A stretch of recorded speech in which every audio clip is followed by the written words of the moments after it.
Shalom, and welcome to Light of the Hill Ministries. In today's teaching, we will be talking about the Feast of Shavuot, or it's commonly called Pentecost, Feast of Weeks. If you want to follow along, I will be posting this in the comment box below. Now, to the teaching. Bring from your dwellings for a wave offering 2 loaves of bread, of 2/10 of an ephah of fine flour they are, baked with leaven. Fruits to Yahweh. Leviticus 23, verse 17. The Hebrew word for wave offering is tenufa. Strong's number H8573, which means wave offering, or the offering that was lifted up and waved and presented before Yahweh, in a figurative way of giving it fully to Yahweh. This has great significance for us because we too need to recognize that our lives are to be lifted up as a wave offering before Yahweh. And this includes everything we have as we lift up our hands, and that we now belong to Him. Having been bought at a price, and betrothed by the blood of the Lamb, and have been sealed with the set-apart Spirit of promise, who is a pledge of our inheritance, as Paulus tells us. But He who established us with you in Messiah has anointed us, is Elohim, who also sealed us and gave the Spirit in our hearts as a pledge. 2 Corinthians 1, verses 21 through 22. On Shavuot, we wave the 2 loaves of bread, which represent the 2 houses of Yehuda and Israel coming together as one in the hands of our Redeemer, High Priest, and King, as well as the 2 tablets of the witness of the 10 Commandments, which the entire nation of Israel heard in the wilderness, and were then written on stone as witnesses. Moshe was instructed to build 2 fresh stones similar to the original 2, upon which Yahweh would write the 10 Commandments again, after the first 2 were smashed by Moshe, when he came down and witnessed the perverted worship in the camp. This is a beautiful shadow picture representing the Shavuot celebration. The wave offering celebrates the promise of the making of a renewed covenant. In the ancient pictograph script, the Hebrew word for tenufa looks like this. Tav is the first letter in tenufa, and is pictured as 2 crossed sticks, and can represent for us seal, covenant, mark, or sign, as this once again points to the complete work of Messiah and the renewal of the covenant in His blood that brings the 2 houses of Israel and Yehuda together in Him as one. Nun is the 2nd letter in tenufa, and this letter pictures a sprouting seed and gives the idea of continuation, or an offspring, or an heir. Speaking of that which sprouts forth will be the heir of the promise of continuation. It represents one's life expectancy and can carry the meaning of a new life or renewal, rebirth. Wav is the 3rd letter in tenufa, and is pictured as wall, which is a peg or tent peg, which was used for securing or tying down of the tent or other items. The possibility of it having a Y shape is to show that it prevents the rope from slipping off. The root meaning of this letter is to add, secure, or hook. Pei is the 4th letter in tenufa, and is pictured as an opening mouth, and carries the meaning of speaking and blow. From the functions of the mouth, it can have the meaning of scatter by blowing. It can also mean sword or beard, as in things with edges, as well as a region depicting a place with edges or boundaries. It can also represent that which has been spoken forth from the words of one's mouth as being established, the spoken word. Hey is the final letter into Nupha, and is pictured as a man standing with his arms raised out. This word can also mean behold, look, breathe, sigh, and reveal or revelation, from the idea of revealing a great sight by pointing it out. It also carries for us the meaning of surrender, as we lift up our hand and submit to Yahweh in praise, declaring his authority. Therefore, we could see that this wave offering of the two loaves is a proclamation of that which has been renewed, made new, and by these pictures, we could see that it declares to us, behold, the covenant has been renewed, and we have been added and secured by the revealed word, who is to be praised. In Jeremiah, we're told about the coming new covenant, as he tells us, see, the days are coming, declares Yahweh, when I shall make a new covenant with the house of Israel and with the house of Yehudah, not like the covenant I made with their fathers the day when I strengthened their hand to bring them out of the land of Mitzrayim. My covenant which they broke, though I was a husband to them, declares Yahweh. For this is the covenant I shall make with the house of Israel after those days, declares Yahweh. I shall put my Torah in their inward parts, and write it on their hearts, and I shall be their Elohim, and they shall be my people. Jeremiah 31, verses 31 through 33. Hebrews also quotes this, and the writer tells us, see, the days are coming, says Yahweh, when I shall conclude with the house of Israel and with the house of Yehudah a new covenant, not according to the covenant that I made with their fathers the day when I took them by the hand to lead them out of the land of Mitzrayim, because they did not continue in my covenant and disregarded them, says Yahweh. Because this is the covenant that I shall make with the house of Israel after those days, says Yahweh, giving my laws in their mind, and I shall write them on their hearts, and I shall be their Elohim, and they shall be my people. And they shall by no means teach one his neighbor, and each one his neighbor, saying, know Yahweh, because they shall all know me, from the least of them to the greatest of them. Because I shall forgive their unrighteousness, and their sins and their lawlessness I shall no longer remember. Hebrews 8, verses 8 through 12. And on Shavu'ot, we rejoice that Yahweh, our Elohim, has given us this promise. And on this day, we can look forward to when the new covenant will finally be fulfilled. 3,000 died as a result of rebellion on Mount Sinai, and 3,000 were added to the number of the bodies that died on this day at Mount Zion. As the renewal of the covenant, sealed by the outpouring of the Spirit, a complete restoration of death to life, that his word proclaims for us who call upon his name and guard to do his commands. In his own blood, the Messiah has reestablished the covenant and guaranteed for us the promise of everlasting life, sealing us by his Spirit and always interceding for us as he lifts us up, equipping us to be the wave offering and a faithful bride. The story of Ruth and Boaz is a powerful and wonderful shadow picture of us being redeemed and betrothed to the King. And like them, Shavu'ot celebrates our marriage with our kinsman redeemer, Yahushua, Messiah.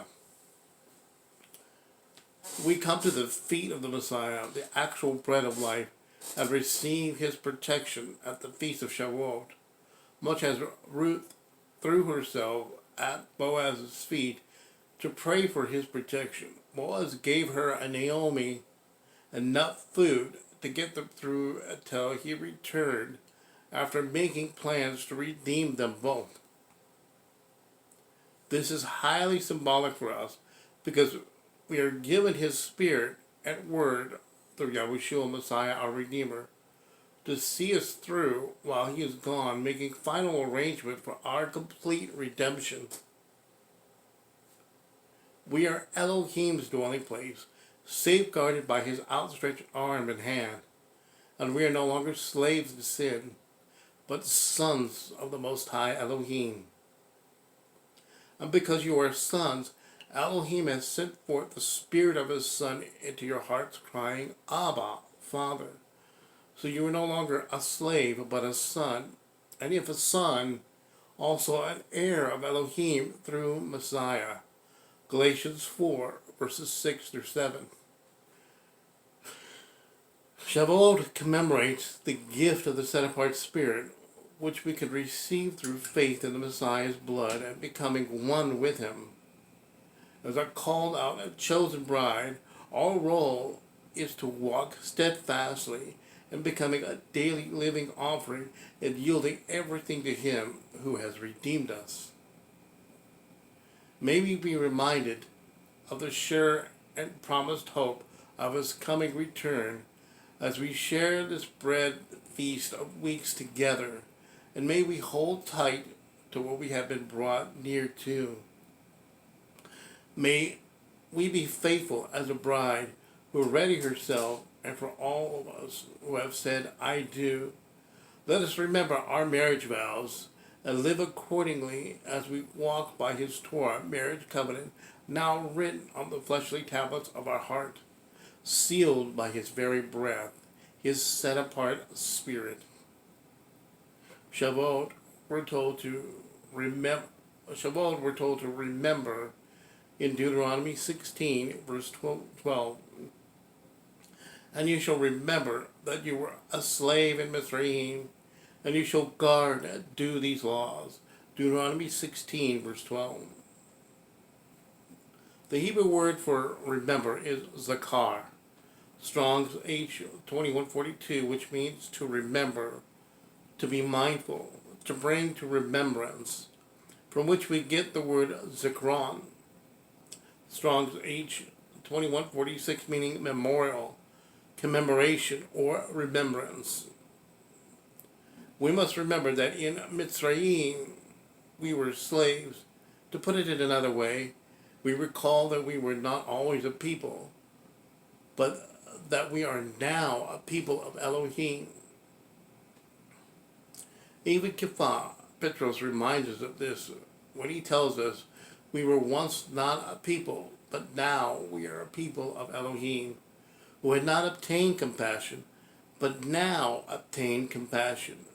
1 Peter 2, verse 10. And now that we have obtained compassion, we can obey his Torah marriage covenant. The children of Israel heard Yahweh's voice from Mount Sinai, Shavuot, and entered into a covenant or marriage covenant with him.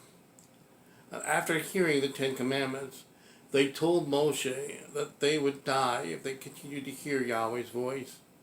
And they said that Moshe should hear the rest and come and tell them the commands and instructions, which they said they would guard and do. They too have been freed from slavery, and on Shavuot, they were called to serve as a ready bride to guard the marriage covenant. And after Messiah came to die for us and set us free from our sin and enslavement to the world, we now come to Shavuot, where we remember that we were once Gentiles in the flesh, who were called the uncircumcision by the what is called the circumcision made by the flesh, made in flesh by the hands. That at that time you were without Messiah, excluded from the citizenship of Israel, and strangers from the covenant of promise, having no expectation and without Elohim in the world. But now in Messiah, you who were once far off have been brought near by the blood of the Messiah. Ephesians 2, verses 11 through 13. And in remembering this, we can now obey the heart from that form of teaching in which we were entrusted. But thanks to Elohim that you were servants of sin, yet you obeyed from the heart that form of teaching to which you were entrusted. And having been set free from sin, you became servants of righteousness. I speak as a man because of the weakness of your flesh. For even as you did present your members as servants of uncleanness and of lawlessness resulting in lawlessness, so now present your members as servants of righteousness resulting in set apartness. Romans 6, verses 17 through 19. We are set free from sin, transgression of the Torah, to serve righteousness. And now that we have that freedom, we could choose to guard all that Yahweh has commanded us to do. And we should never use our freedom as a cloak to do evil, as Kipha Petros warns us. As free, yet not using your freedom as a cloak for evil, but as servants of Elohim. First Peter 2, verse 16. Paulus also warns us of the same thing. For you, brothers, have been called to freedom.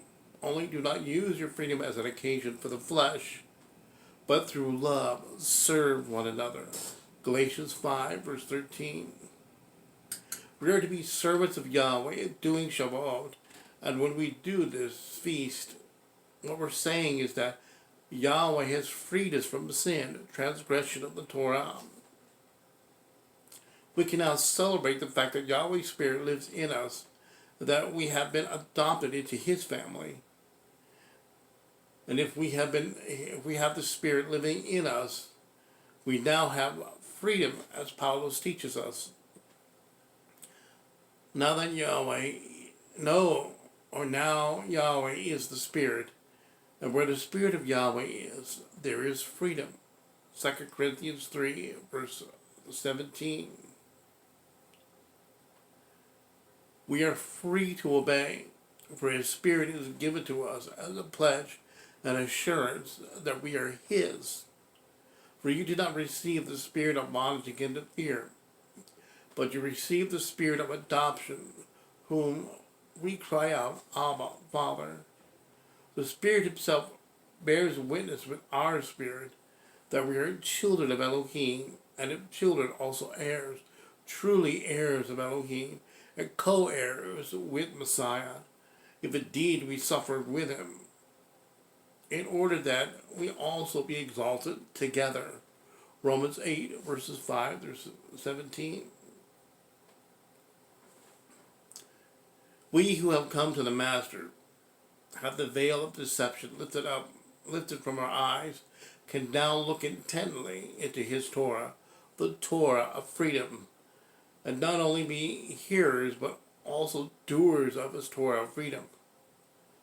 But he that looked into the perfect Torah, that of freedom, and continues in it, not becoming a hearer that forgets, but a doer of works, this one shall be blessed in his doing of the Torah.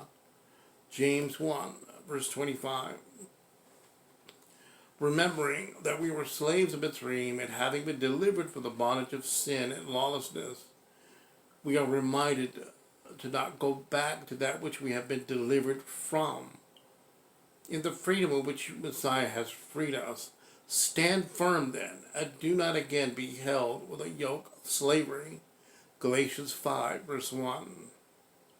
Paulus here tells us that we are to stand firm and not again be held with a yoke of slavery. In other words, don't go back to Mitzrayim, Egypt.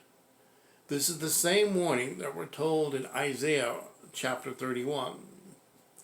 Woe to those who go down to Mitzrayim for help and rely on horses, who trust in chariots because they are many, and in horsemen because they are very strong, but who do not look to the set apart one of Israel, nor seek Yahweh. Isaiah 31, verse 1.